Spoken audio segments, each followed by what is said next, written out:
Estamos en Juan 1, el pastor hizo la introducción la semana pasada y una cosa que para retroalimentar que vimos la semana pasada, que sorprende, es que el libro de Juan es uno de los más tardíos.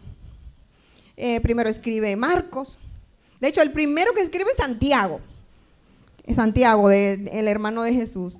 Y luego Marcos, que dicen que Marcos es el primero de los evangelios, luego así. Pero Juan en la economía de Dios, porque Dios es el que inspira la palabra, y mucha gente escribieron, pero no entraron en el canon. Son libros también que se pueden consultar, pero bueno, el Espíritu Santo le plació que fuera estos que tenemos, ¿no? Pero el libro de Juan es uno de los más tardíos. Llega décadas después de Marcos, de Lucas y Mateo. Es un libro, vamos a ir viendo a lo largo de estos 5 años, porque yo creo que vamos a tomarnos más de 5 años estudiando. Sí, porque hoy solo vamos a hacer un solo verso. Vamos a ver tanta diferencia entre Juan y los demás evangelistas que la vamos a enamorar. Juan es movido a escribir 20 años después del primero, que es Marcos. Marcos se escribe en el año 65 al 70 de nuestra era, pero, y sorprendentemente, Juan se escribe en el 90, 85 al 90. Y la semana pasada vimos que Juan escribe a una generación para responder la pregunta, ¿quién es Jesús? Yo no sé si tú te has preguntado, o si yo le pregunto, ahora no hacemos los estudios abiertos para ahorrar tiempo, pero si fuera como antes, ¿quién es Jesús para ti? Era la pregunta que se preguntaban los griegos, los gentiles y los judíos. Jesús muere y 12 personas revolucionan todo, 12 discípulos revolucionan todo y cambia el panorama del mundo conocido. En el año 70, Tito, un emperador, arrasa con el templo, pero ya hay una persecución activa contra los creyentes. Y claro, dice Miguel Núñez, un pastor de mi país que me gusta porque es muy bíblico, y él dice, parece que la sangre de los mártires es abono, entre más mataban, más crecía la iglesia. Entonces Juan escribe en los años 90 para responder esa pregunta, ¿quién es Jesús? Juan es el único libro que trae el propósito en él mismo. El propósito lo encontramos en Juan 20, 30 y 31. Y si David nos lo pone, lo leemos juntos, porque en 5 años no lo aprendemos porque no lo aprendemos. El propósito del libro de Juan, sabe que él escribe con un propósito y a una audiencia específica. Y el propósito lo leemos juntos. 1, 2, 3. 20, 31. ¿Será el 31? ¿O 21? 21. ¿Será 21? Será 21. Porque es el verso que habla. 20, 21, 20. A ver. Esas cosas pasan en vivo y en directo, ¿eh? Voy a buscarlo en la Biblia porque seguro que es 21, 20. O 20. Ya lo encontramos ahora mismo. Bueno. Vamos a seguir porque me equivoqué, pero el propósito viene, ya se lo pongo por el grupo. Es ese verso, lo pueden buscar en Google, que dice que él escribe este libro para que creyendo tengamos vida eterna. 31 del 20, ¿no? Vamos a leerlo juntos. Juan 20, 31. Es el evangelio que en sí mismo trae el propósito y dice así, 1, 2 y 3. Pero estas cosas se han escrito para que creáis que Jesús es el Cristo, el Hijo de Dios, y para que creyendo tengáis vida en su nombre. Y la semana que viene vamos a ver qué significa vida, la palabra soy. Pero hoy tenemos mucho trabajo por delante y es este libro tan hermoso que tiene ese propósito en sí mismo. Y eso fue lo que vimos la semana pasada para retroalimentar. Hablamos muchísimo de años, pero hoy vamos a ver el verso 1. Y en principio el pastor y yo pusimos del 1 al 5, pero se hizo muy largo. Así que es 1 y solo 1. Y lo hemos puesto en 2 versiones. Es un verso muy conocido. Dice, en el principio, la NBI dice, en el principio ya existía el verbo. Y el verbo estaba con Dios y el verbo era Dios. Ahora no me acuerdo qué versión es esa, la BLP, no me acuerdo. La otra de abajo no me acuerdo ahora. Y esa Biblia dice, es una versión más dinámica, más espontánea, dice, en el principio ya existía la palabra y la palabra estaba junto a Dios y era Dios. Nuestra Reina Valera, que es la más universal de todas, dice, en el principio era el verbo y el verbo era con Dios y el verbo era Dios. Hay un ejercicio aquí que a mí me gusta hacer. Hay 3 cosas que se dicen del verbo, que era desde el principio, que era con Dios y que era Dios. Y ahora vamos a descifrarlo juntos, esas cosas. Vamos a descifrarlas juntas. Fíjense que en el verso puse las cosas que son paralelas de ambas versiones y también de nuestra Reina Valera. En el principio. Luego ya existía el verbo. La otra versión dice la palabra. Y el verbo estaba con Dios. Y como esta versión más moderna dice, la palabra estaba junto a Dios. Y luego era Dios. Cuando estudiamos la Biblia, tenemos que preguntarle a la Biblia. Yo generalmente no uso ni siquiera mucha IA. Me gusta la IA para las imágenes. Gemini. Ya lo sé, ya aprendí. Me gustan para las imágenes porque si no me mezcla lenteja con el principio. Ustedes saben que yo tengo un conflicto. Pero la manera de estudiar la Biblia es preguntando y subrayando y con colores. Entonces vemos lo que es igual, ¿no? El principio y el principio. Pero aquí hay una palabra que se repite en ambos. El verbo o la palabra. Otra versión más moderna, o la versión en griego dice logos para la palabra, para el verbo. Nosotros, el verbo en castellano, ¿qué es? La acción. Pero la Biblia, toda la Biblia, el Nuevo Testamento se escribe ¿en qué idioma? En griego. Cuando leemos la Biblia, aquí estamos en un estudio bíblico y hay muchos niños allá, donde está Laura y los demás. Cuando leemos la Biblia, lo primero que tenemos que leer el idioma y a quién se le escribe. Entonces yo traigo una carta, que me pasé toda la noche anoche pensando en traer un sobre, y esta carta es para los venezolanos. Entonces yo tengo que hablar de cachapa, tequeños y petróleo y Maduro, ¿verdad? Entonces, si esta carta la va a leer un colombiano, va a tener que aprender algunas cosas, o un español como nuestro hermano Alberto, tiene que aprender algunas cosas. Juan, cuando escribe, sorprendentemente, Juan le escribe a 2 públicos, le escribe a judíos y le escribe a gentiles, con una fuerte creencia, con una fuerte educación en filosofía griega. Entonces, en los tiempos de Juan es muy tardío, ¿no? Hemos visto 20 años después de Marcos, pero Juan escribe porque había una herejía, había una falsa doctrina. Entonces Juan escribe en el momento justo, porque Dios nunca llega tarde, para pelear contra esa herejía.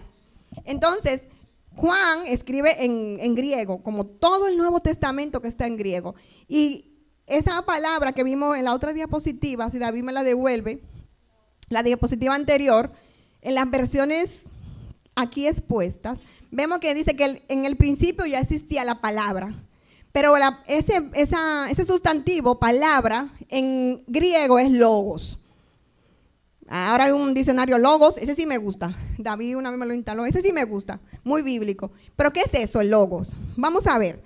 El logo, que es palabra en español, en castellano, es el término griego para verbo. O sea, cuando en realidad ahí debe decir, en el principio era el logo. Vamos a leerlo, si David no lo pone. A mí me gusta que ustedes interactúen, porque no, para que no sea yo sola, ¿no? En el principio era el logos, o el logo, y el logo era, ahí están dormidos, y el logo era Dios.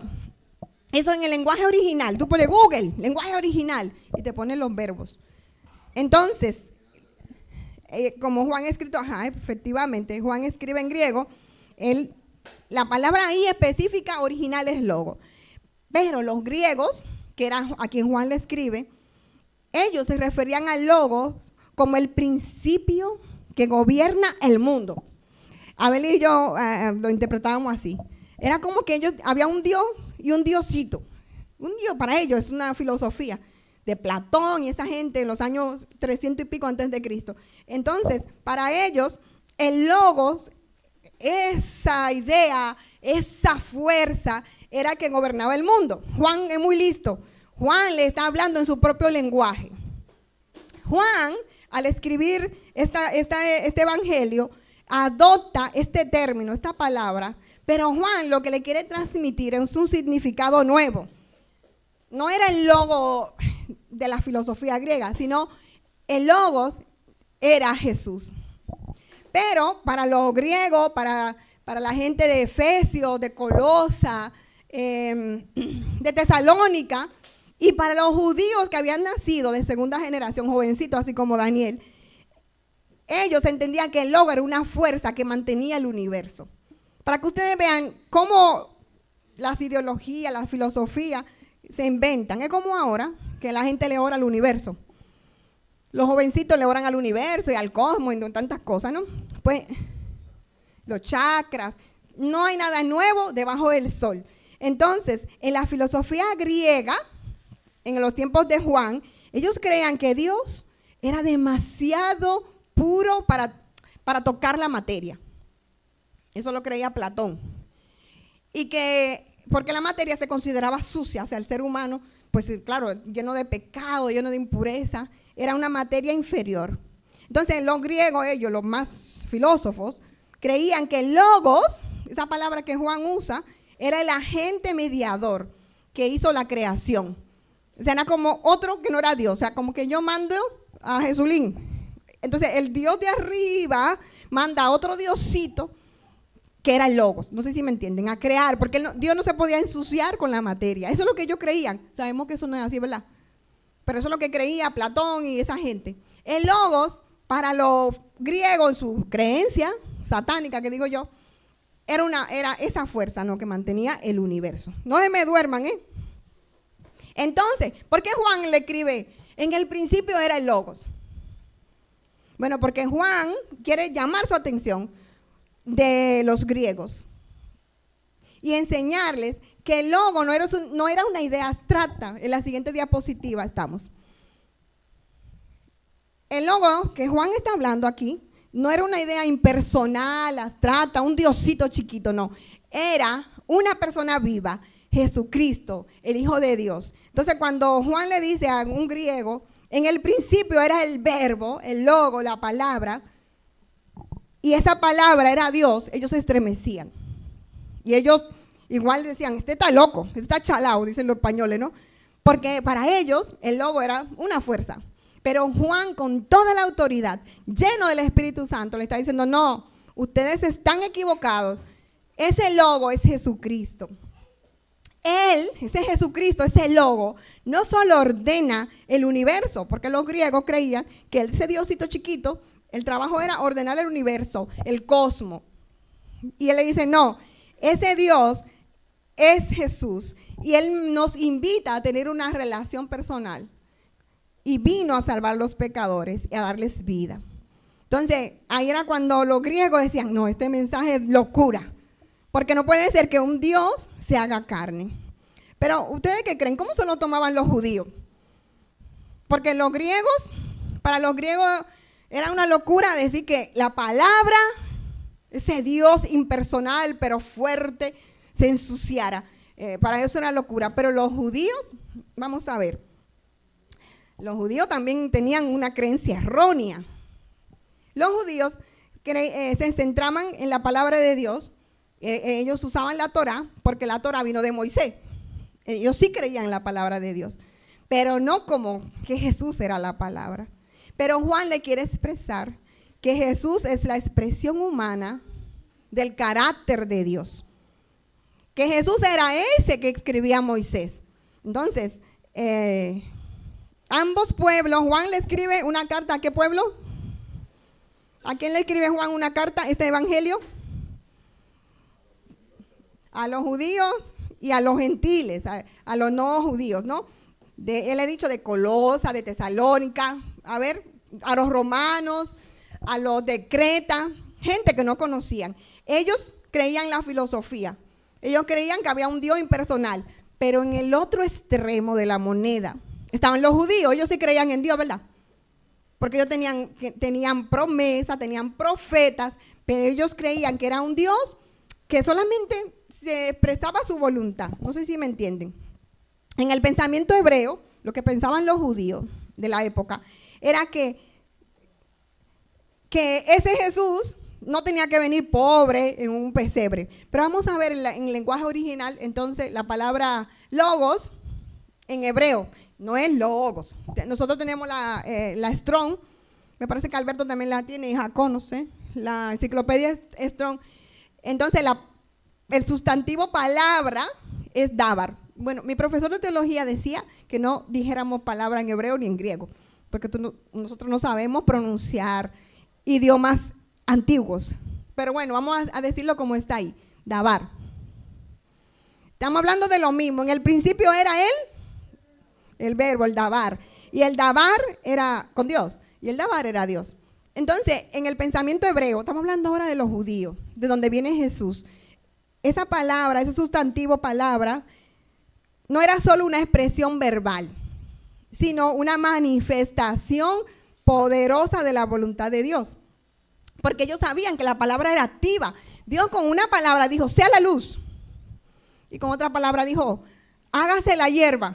Me gusta mucho porque el hijo de Yeuri, en una clase bíblica, hace unos años, yo estaba dando la clase de la creación, y dice, y si Dios hizo la creación, ¿por qué dijo que se hagan las lentejas? Digo, yo también lo opino, no tenía que hacer lentejas. Porque entendemos, nosotros también como creyentes, que la palabra es activa y creadora. Y eso lo sabemos en Génesis, todo el libro de Génesis. Los judíos pues sabían eso. No sé si me duermen. Porque el libro de Juan fue escrito a judíos y no judíos. Estamos viendo cómo lo entendía yo, que era judía, y cómo lo entendía Ida, que era griega. Los judíos entendían que la palabra era activa y creadora. Y que la palabra no era solo un sonido. Yo hablo y son sonidos, ¿verdad? A ver tu Biblia, la pesquita, tú tienes, ¿no?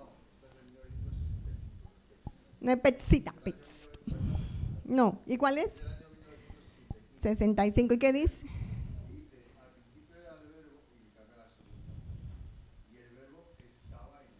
Dice, al principio era el verbo y el verbo estaba en Dios. Y esa versión usa verbo. Amén, gracias, hermano. Entonces, para los judíos, el sustantivo palabra no era un sonido, sino una realidad viva y eficaz. Entonces, estoy en eso para que vean cómo cuando Juan escribe, Juan quiere como alcanzar a todos, así como, ay, yo quiero alcanzar a los judíos, pero también quiero alcanzar a los griegos. A los hebreos, Juan le quiere meter en el alma que Jesús es la palabra eterna de Dios, que Jesús revela al Padre. Le quiere recordar que Jesús es el creador, porque todo lo que fue hecho fue hecho por medio de él. Muchos judíos no aceptaban a Jesús, por eso lo matan, por eso hacen el plan de Dios de matarlo, porque todo estaba en el plan de Dios. ¿Me entienden? Hasta aquí. Uy, Dios mío. Sí. Pero ¿qué aprendemos de Dios? Aquí hay algo que vimos de Dios. ¿Qué aprendemos de Dios al permitir que Juan use la palabra logos? Porque puede decir, en el principio era Jesús y Jesús era Dios y el verbo era, y Jesús era con Dios, y punto y aparte y nos vamos. Y los judíos no entienden nada y los griegos no entienden nada. Pues cuando el Espíritu Santo permite que Juan use esa palabra para tocar a los griegos, para tocar a los judíos, es para atraerlos. Y vemos que el Espíritu Santo lo hace para abrir el evangelio a ambos pueblos, para atraer a ambos pueblos al Padre. Ese es el carácter de Dios, atraer a Él mismo. No sé si me entienden. Cuando Juan escribe la carta, Y empieza en el verso 1, él empieza de una con teología. Fíjense que Marcos, vamos al Evangelio de Lucas. Lucas 1, David, por favor. Vamos al Evangelio de Lucas, a ver cómo empieza Lucas. Su Evangelio, porque Lucas es un gentil que le escribe a un hombre de dinero que se llama Teófilo. Pues Lucas empieza así: puesto que ya muchos han tratado de poner en orden la historia de las cosas que entre nosotros han sido ciertísimas. Eso es Lucas.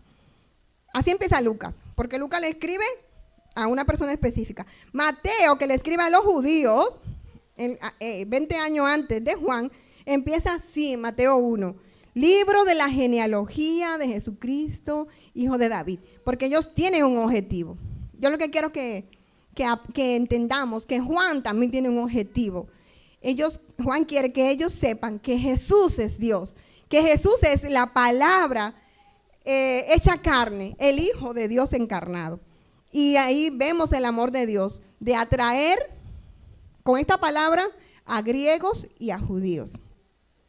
Mientras que Platón y los filósofos decían que la materia era mala, nosotros los seres humanos, la materia era mala, era sucia, era Dios, y que Dios no quería ensuciarse las manos. Eso es lo que decían los filósofos griegos.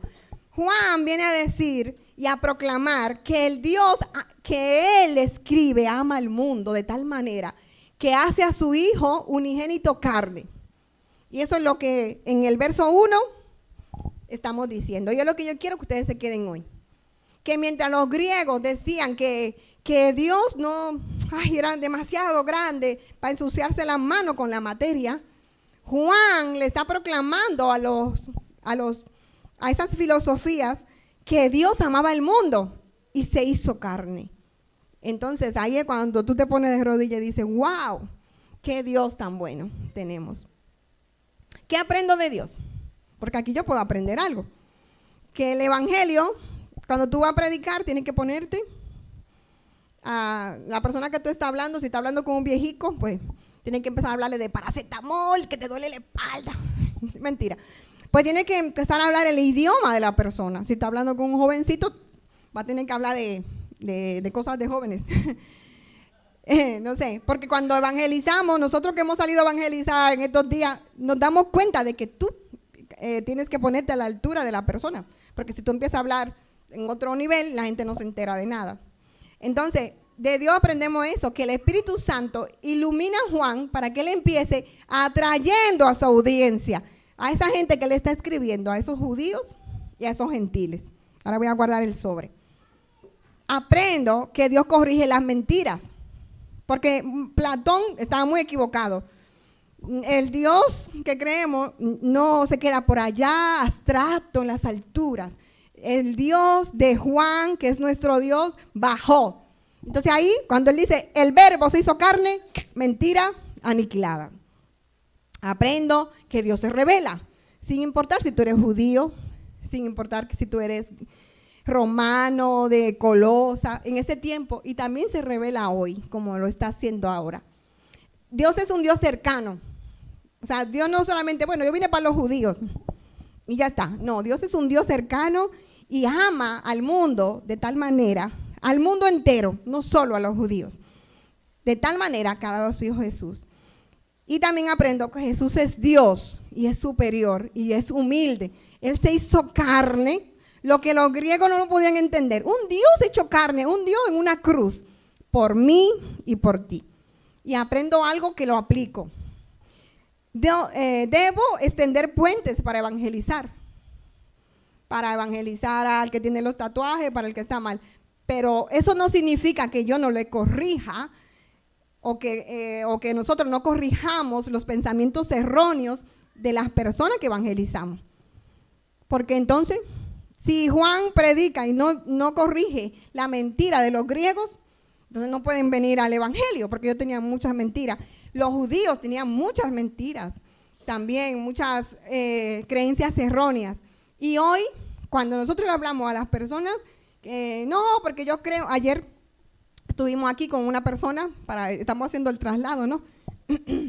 Y él decía que él creía en Dios, pero no creía en la creación. Me acordé de Joel y yo le decía, y de David, que dio una clase una vez. Y yo le dije, tengo que tener más fe para creer en el Big Bang, de una clase que dio David, me acuerdo, que para creer en la creación. Entonces yo le estoy evangelizando, pero sus mentiras, yo no se las estoy creyendo, porque él decía que hay algo que creía, que el Big Bang, que no sé qué, o la evolución. Pues no, porque cuando evangelizamos o cuando somos iglesia, tenemos que corregir el pecado. Cuando yo vine a la iglesia, a mí me corrigieron. Eso está mal, eso no se hace, eso está bien. Y entonces uno crece en el evangelio. El evangelio, el amor de Dios no significa que no corrijamos. Porque Juan le está diciendo, chicos, están equivocados. El logos no es algo abstracto, el logos es Dios. Se hizo carne, se humilló, se hizo pequeñito por ti y por mí. Y eso es algo que cuando evangelizamos tenemos que con amor corregir. Dios, tu Dios es malo. Nos dijeron el otro día que salimos a evangelizar hace un mes. Tu Dios hace la guerra. No, señor, Dios no hace la guerra lo hacen el que vende las armas, el que vende la pólvora, el que vende los drones, porque hay detrás, ese es el que hace la guerra. Entonces tenemos que cuando evangelizamos presentar defensa y tenemos que prepararnos porque evangelio es amor, pero evangelio también es confrontar y también en la iglesia a veces hay que confrontar. Resumen del verso 1. El verbo se hizo carne, o sea, esa palabra que para los griegos era un diosito pequeño, porque el Dios grande no se podía manchar. Entonces, como él no se podía manchar, manda un Dios pequeño que se llamaba Logos. Y ese Dios, entonces era que creaba. Eso era para los griegos. Y Juan le dice, no, ustedes están equivocados. El Logos es Dios, grande, majestuoso, y se hizo carne. Y para los judíos, mis amados judíos que se sabían toda la Biblia, pero no la tenían en el corazón, le dice, el verbo, ese Dios de Moisés, se hizo carne y habitó entre nosotros. Así que vamos a aterrizar todo eso. Una palabra, sabemos que es una expresión visible de un pensamiento. Por ejemplo, si yo digo alegría, eso es invisible. ¿Qué saben ustedes si yo estoy alegre o no? ¿Qué es lo visible? La risa, los saltos de los niños que caminan así. Yo no sé por qué caminan así. Pues eso es la palabra, algo invisible. Por eso cuando Juan le dice, en el principio era la palabra, algo invisible, pero que a la vez se hace visible. Y esa palabra era con Dios y era Dios, para que no se nos olvide.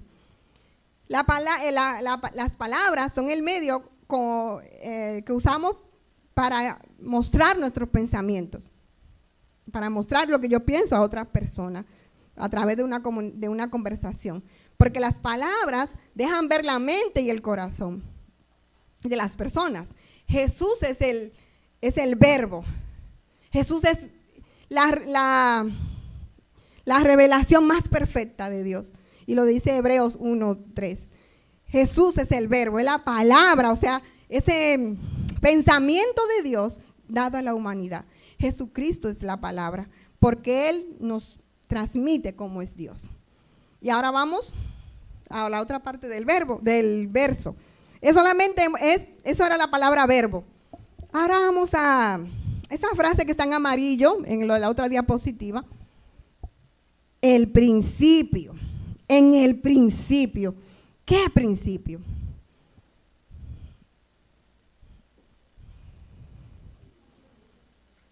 ¿Cuándo es el principio? Ahí me salté de la diapositiva. ¿Qué principio? ¿Por qué Juan empieza ahí?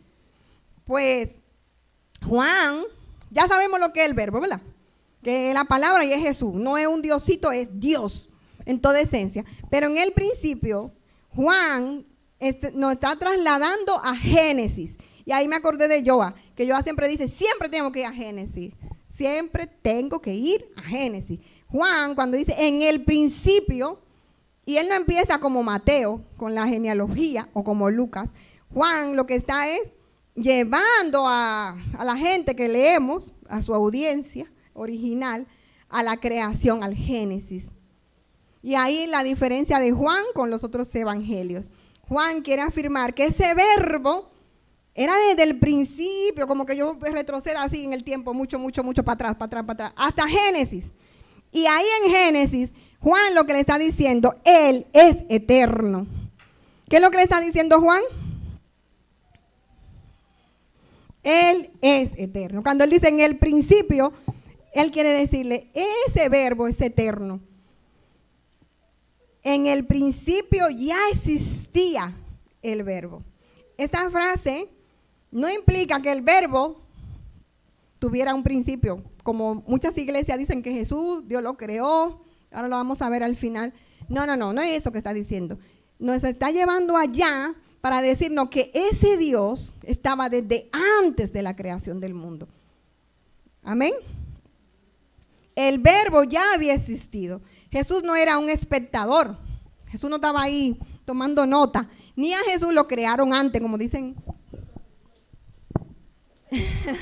No, que no hay Jacob siempre dice, no hay nada nuevo. No hay nada nuevo. No hay nada nuevo bajo el sol.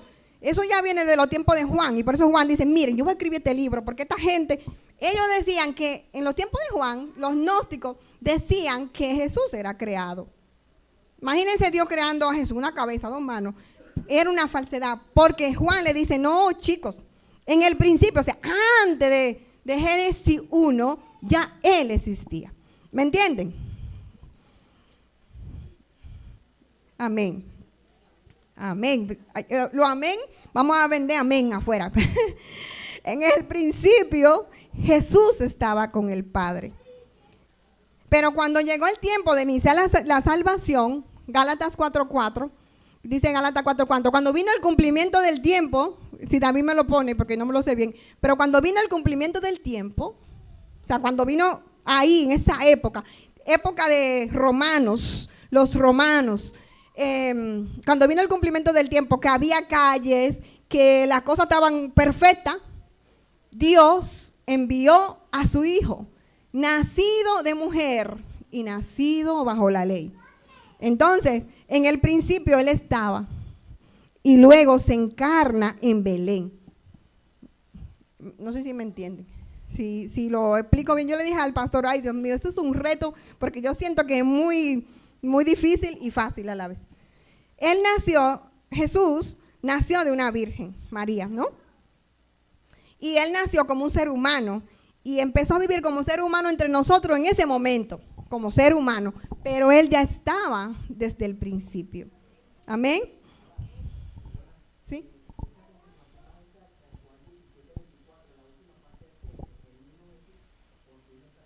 Vamos a leerlo. Sí. Juan 17:24. Lo leo. Padre, aquello que me has dado, quiero que donde yo estoy también ellos estén conmigo. Porque para que vean mi gloria que me has dado, porque me has amado desde antes de la fundación del mundo. Y yo creo que ahí está. Ahí está. Amén. Gracias, Joel. Me encanta que estén aquí los hombres de palabra, porque es así. Había una mala teología en los tiempos de Juan. Imagínense, los chiquillos que están aquí. En las escuelas le estaban enseñando que ese Jesús que murió en la cruz en los años 33 no era hijo de Dios. Él fue creado. Y venga, dale que te pego, como dice el español, a esa mentira, a esa herejía. Entonces Juan dice, no, yo voy a escribir el libro. Porque no, él era desde el principio. ¿Jacob? Pues, confirmando lo que tú has dicho, y es que nos ha dicho que de los tiempos de Juan había una mala teología, pero es que hoy la sigue habiendo también. La nueva traducción de Nuevo Mundo, que es la Biblia de Testigos de Jehová, lo digo por nombre para que se enteren de que si un día encuentran por ahí ustedes mismos, cuando un testigo de Jehová le presente la Biblia o comience a citarle versos, díganle que le busque a Juan 1:1, el libro que estamos estudiando hoy, porque la Biblia de ellos dice, en el principio era el verbo y el verbo era un Dios. La Biblia dice, en el principio era el verbo y el verbo era con Dios. No se está refiriendo que Jesús era un Dios creado, con lo que ellos dicen, y encima lo tienen como un ángel, no lo tienen como hijo de Dios. Entonces, para que lo tengan claro eso, porque lo que estamos enseñando la palabra de Dios, no me gusta hablar de denominaciones, pero de sectas sí. Entonces, los testigos de Jehová no son una denominación cristiana, son una secta que van engañando a muchas personas. Entonces, eso sí que lo quiero que lo entiendan. Testigos de Jehová, mormones, Mita en Aarón, son muchas religiones que van y no tienen una palabra de salvación, porque no creen en un hijo de Dios que resucitó. De hecho, eso empieza en los años 300 y pico con uno que se llamaba Arrio. Era un monje como Arrio, y él empieza a leer y él entiende que está todo el mundo equivocado y que Jesús fue creado. Y él empieza con esa corriente. Entonces hay otro que le dice, no, tú estás equivocado. Entonces llega al concilio de Nicea, en el 300 y algo más adelante, y se ponen de acuerdo y dicen, no, vamos a reforzar esto porque esto se está haciendo grande. Con todo, los arrianos levantan la iglesia, de ahí viene esa corriente de los testigos de Jehová, de ese monje, o sea, de una reunión de gente de la palabra, porque todavía en el 300 y algo la iglesia no había pasado la reforma. Se supone que todos eran cristianos, ¿no? Estamos hablando de una reunión de la iglesia, vamos a decir primitiva. Juan muere en el 95. Y el concilio de Nicea es antes del 400, o sea, todavía no ha pasado la reforma. Y entonces, claro, se reúnen y dicen, vengan para acá, porque Arrio expandió como toda esa cosa de yo lo declaro, yo lo decreto, que viene de lo mismo, del infierno, porque en la Biblia ninguno hicieron esas cosas. Pues así mismo, en esos tiempos, declarar en el plan de, yo me declaro sana, esas cosas, porque Dios tiene una voluntad, no declarar que aquí dice la palabra eso. Entonces, siempre ha habido herejías. Entonces se reunieron en el concilio de Nicea y reforzaron. Muchos satanizan el concilio de Nicea, pero bueno, de ahí sale Arrio y sale esa corriente que luego da a los testigos de Jehová. Vamos a otra frase. Estaba, en el principio era el verbo, y el verbo estaba con Dios. La frase Génesis, Beresí. Uh-huh. El micrófono. El micrófono. Que es bueno aclararlo también. En hebreo es Bereshit, que significa Génesis, pero es el origen, significa. Claro que en el origen de que se creó la tierra y todo eso, de la creación, pero también muestra que estaban las tinieblas antes. Y ahí es donde dice que estaba el Espíritu. Amén. Juan lo que le quiere decir en su carta a los lectores, me gusta usar imágenes porque así se nos queda a los niños. Antes de la creación, Él estaba. En pocas palabras o en otra palabra, Él es eterno, Él no muere. Amén. Entonces, ese eterno, que ese Dios que se hizo carne, el verbo, estaba con Dios. Que ahí es cuando se pelearon en el concilio, porque Arrio decía que no estaba con Dios, Él fue creado. Pero bueno, la frase griega que Juan usa, porque acuérdense que nuestro testamento está escrito en griego, se puede traducir como cara a cara con Dios. Se me olvidó poner el número de la Strong. Es como estaba cara a cara con Dios, o sea, no lo crearon. En el principio el verbo estaba cara a cara con Dios. Eso es lo que Juan le está diciendo a los griegos y a los judíos. Por lo tanto, Cristo tenía una comunión perfecta con su Padre, o sea, no fue creado desde la eternidad. El Padre y el Hijo son personas distintas, pero unidas. Y Juan, inspirado, porque Juan no está escribiendo del suyo, él inspirado dice, ese verbo era Dios. Estaba con Dios, pero ese verbo era Dios. Y eso ya es, agarren la maleta y vámonos. Jesús y el Padre son uno en esencia, uno en propósito y uno en unidad. Pero cada uno tiene un rol. Por ejemplo, en mi casa, mi esposo y mi hijo mayor, un papá y un hijo, Joel y Jacob, son humanos, ¿verdad que sí? Bueno, yo no sé si Joel es humano. Humano, comparten la misma naturaleza, el apellido, el pelo, pero no tienen el mismo papel. Joel siempre va a ser hijo, Jacob siempre va a ser padre. Entonces, cuando Juan dice el verbo era Dios, a donde uno se pierde un poco era en los roles, son en los roles del padre y el hijo. Algo parecido pasa con Dios. Dios es uno. Amén. Dios es uno. Pero el Padre, el Hijo y el Espíritu Santo actúan de maneras distintas. El Padre, ¿quién es?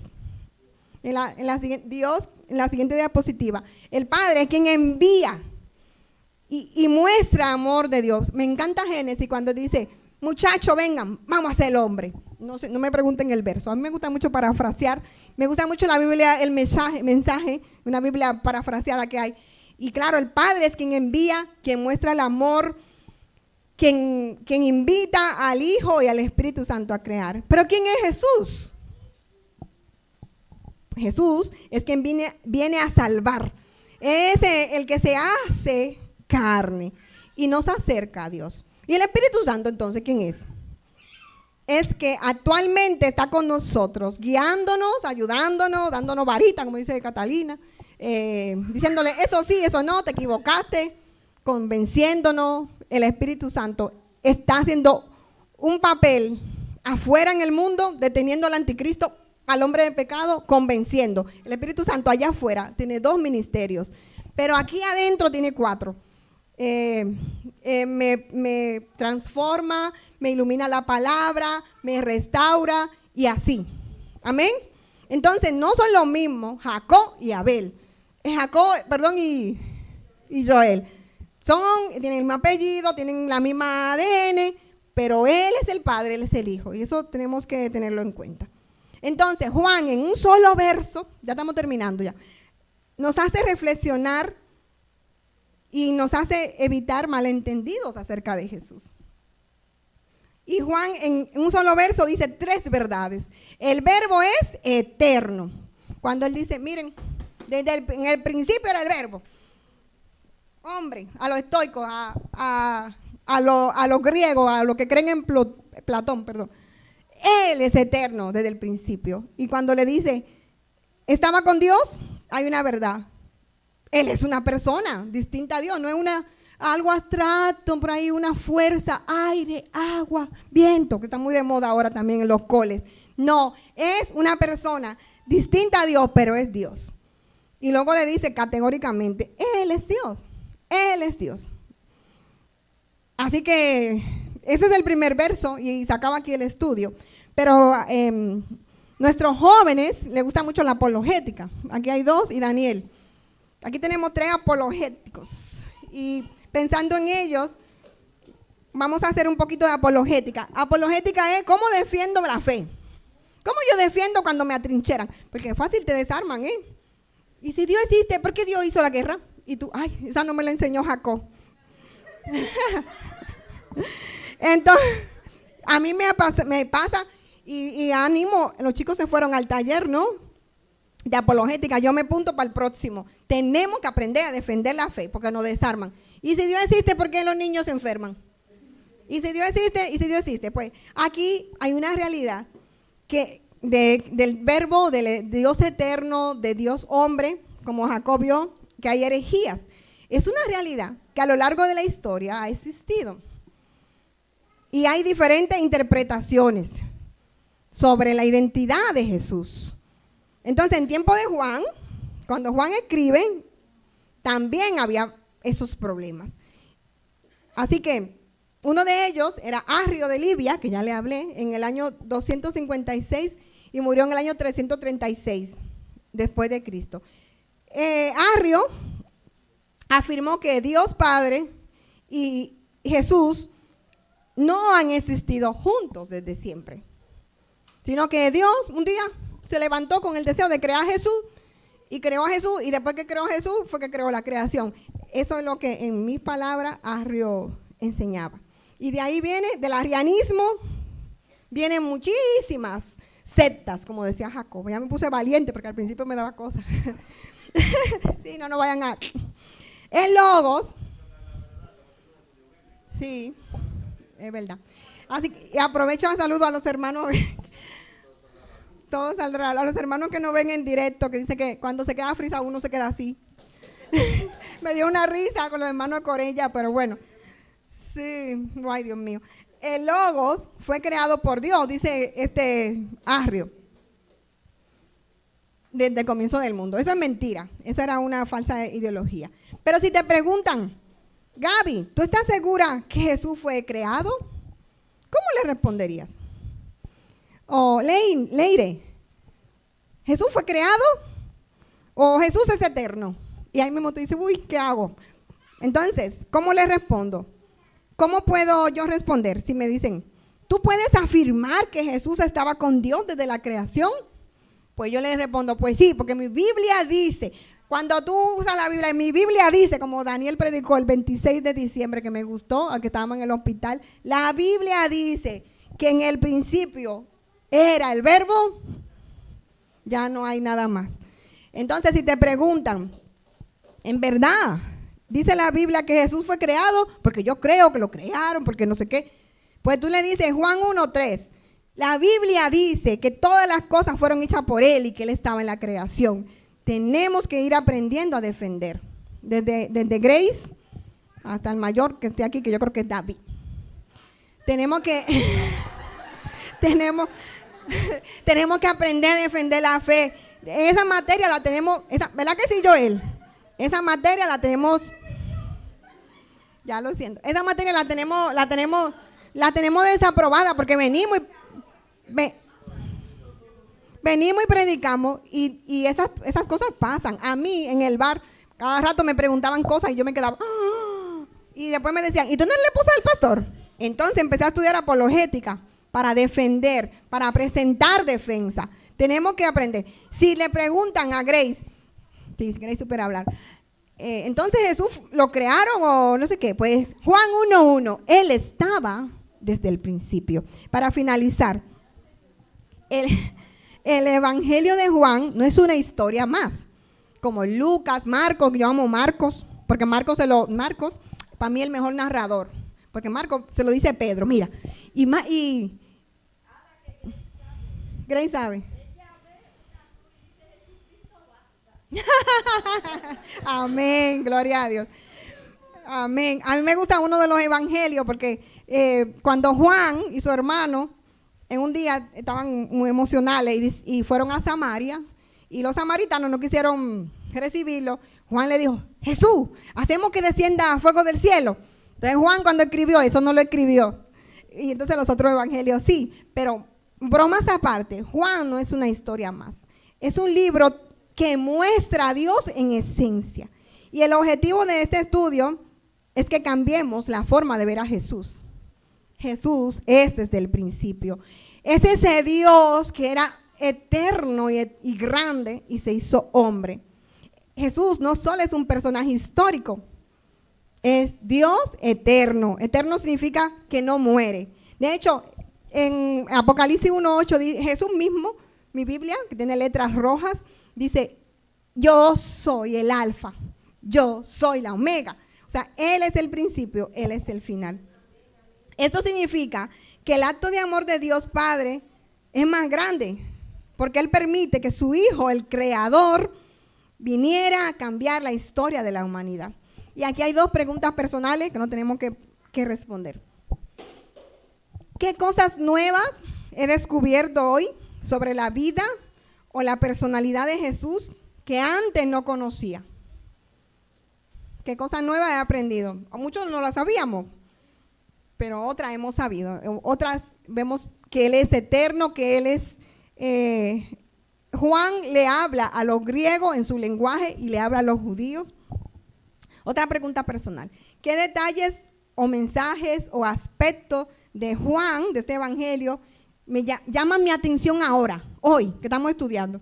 Porque yo me acuerdo que a mí me regalaron una beca para estudiar Juan hace 3 años. Y me lo leí un año entero estudiando Juan. ¿Y saben qué? Ahora estoy conociendo de otra manera que no lo conocía aquella vez, ni la otra vez, ni la otra vez, porque la palabra es viva. Entonces yo te pregunto, hermano, que estás aquí, o hermano que vas a ver luego, ¿qué te llama la atención ahora en este estudio que tú no habías notado? Ya estamos terminando. Juan, sí, Juan iba a lo que iba. Un detalle que a mí me llamó la atención, a mí, a Daflor. La idea de que en el principio, que él dice, en el principio era el verbo, que conecta con Génesis 1:1, me llama la atención, ahora veo en este estudio, de que Juan es como que quisiera decir, esto es una nueva creación. En el principio era el verbo, y el verbo era con Dios, y el verbo era Dios. Es como que él quisiera decir, oigan, aquí hay una nueva creación, una creación de vivos para Dios. La creación comienza con Dios hablando, Génesis 1, y Dios dijo, hágase la luz. Y Dios dijo, hágase, sepárase la tiniebla de la luz. Así empieza Génesis 1, ¿no? Dios hablando, Dios hablando. En Juan vemos una nueva creación, cuando esa palabra de Génesis se hace hombre y salva y se llama Jesucristo. Es lo que ahora yo en este estudio he aprendido. En Génesis, cuando las criaturas de Dios resistieron esa palabra, cayeron en desobediencia, cayeron en pecado. Hoy Dios continúa hablando. Dios cada día nos habla cuando abremos la palabra. ¿Estás tú escuchando lo que Dios te dice? Porque Él habla por la palabra. A veces habla de otras maneras, porque el hermano Dios le mostró algo y el Señor te está hablando. Y tú dices, uy, eso es para mí. Pero Dios hoy continúa hablando. Jesús es la palabra de Dios y la palabra visible de Dios. Dios continúa hablando y ha hablado de muchas veces, de muchas maneras. Y ahora habla por su Hijo. El verbo Jesús se convirtió, eso abstracto que estaba por allá, se convirtió en un ser humano. Y murió por mí. Y cuando yo pienso eso, yo digo, ay, Dios mío, yo no me lo merecía. Sus clavos eran mis clavos. Sus latigazos eran mis latigazos. Porque yo soy una persona mala. Él murió por mí. El verbo se convirtió en un ser humano, al que podemos ver y conocer personalmente. Y la pregunta es, ¿aceptas o rechazas esa palabra? ¿Aceptas o rechazas esa palabra? Así que voy a orar para pasarle a la hermana, o termino. Vamos a ponernos de pie, como hace el pastor. El pastor es muy bueno haciendo esas oraciones finales, yo no. Pero quiero dejar en vuestro pensamiento, ¿qué estás haciendo con la palabra? ¿Qué estás haciendo con Jesús? ¿Sabes quién es Jesús? ¿Quién es Jesús para ti? Si Jesús viera lo que tú haces, ¿estuviera contento? ¿Estuviera triste? Si Jesús viera tus pensamientos, ¿estuviera contento? ¿Estuviera triste?